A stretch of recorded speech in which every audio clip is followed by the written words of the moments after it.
We've already driven Alfa Romeo's new Giulia QV, but that was on a racetrack. It went a bit like this. And it felt like this. And it made us go like this. Holy mackerel! But driving it on a road is probably the true test for the Giulia QV. Besides, you'd never drive like that on a road, would you?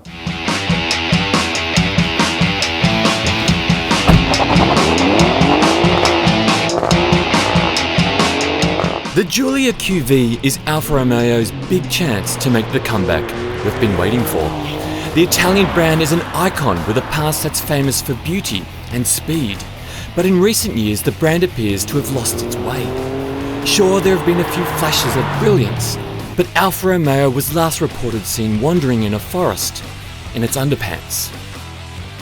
But the signs are that Alfa has not just stumbled out of that forest, but ridden out of it in a blaze of glory on the back of the Giulia QV. The Giulia QV is the top-of-the-line beast in the Giulia range. That four-leaf clover painted on the side has been worn by Alfa's racing cars since 1923 and is now sported by the brand's hardcore cars.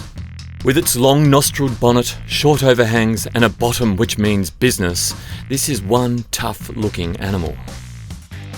This is the car that Alfa has built to hunt BMW M3s and Mercedes AMG C63Ss. This is the car that could be Alfa's big comeback. And it bloody well should be. The story goes like this. Fiat Chrysler's big boss knew that Alfa Romeo was in big trouble. So he went to the man he knew could fix it. The chief engineer at Ferrari, Roberto Fedeli. Basically, he went up to Roberto Fedeli, he locked him in a room and he said, "Fix Alfa Romeo." Roberto Fedeli said he could, but he'd need 5 billion euros and 800 engineers and designers. A little while later, he came out of that room with this, the Giulia. And the Giulia QV is the shining star.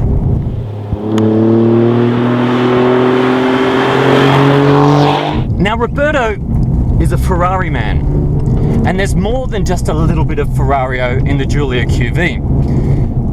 The QV's 2.9-litre V6 outpowers the M3's 331 kilowatts with 375 kilowatts and out-torques it too with 600 newton meters. One of my favourite things about the Giulia QV is the sound. Now, other rivals have synthesized sound. You'd call it fake sound. Not the Giulia QV, it's all real. But there's a little button you can press to make it louder. It's called the window button.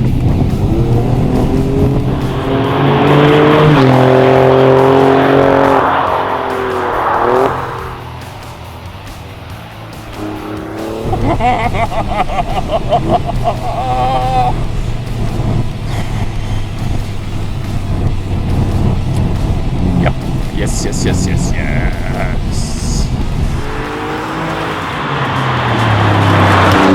Okay, so what's it like to drive on the road? It's a beast, but it's a beast you can live with. The steering is so light and it's sharp. It sounds amazing as you flick through the gears. It's like a kick in the back, a nice kick. It's drivable, daily drivable. And the suspension is comfortable even on a hard setting.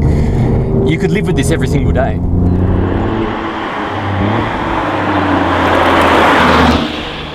Okay, so is there anything I don't really like about the car? Well, no, everything's great, but there are some niggles. Things like this A-pillar.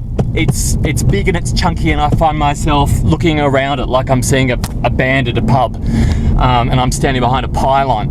This B-pillar is quite close as well, and every time I looked in my blind spot, all I could see is B-pillar. The indicators, I can't get them to turn off. Ever. There we are, they're off. But those are minor things when you look at the entire car, which is brilliant.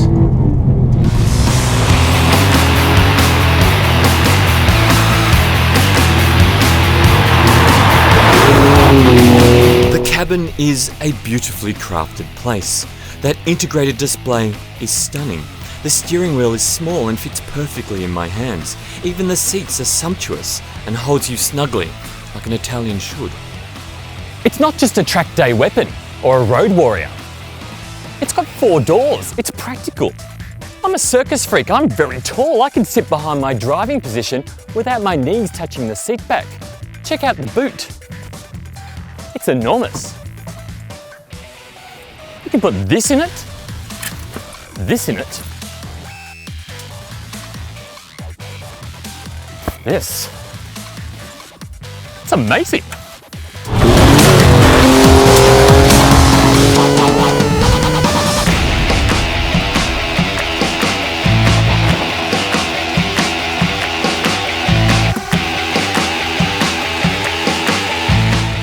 Alfa Romeo need the Giulia QV to be brilliant.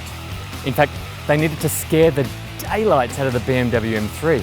But even more than that, Alfa Romeo's survival depends on this car. Is this the big Alfa Romeo comeback? Hell yes.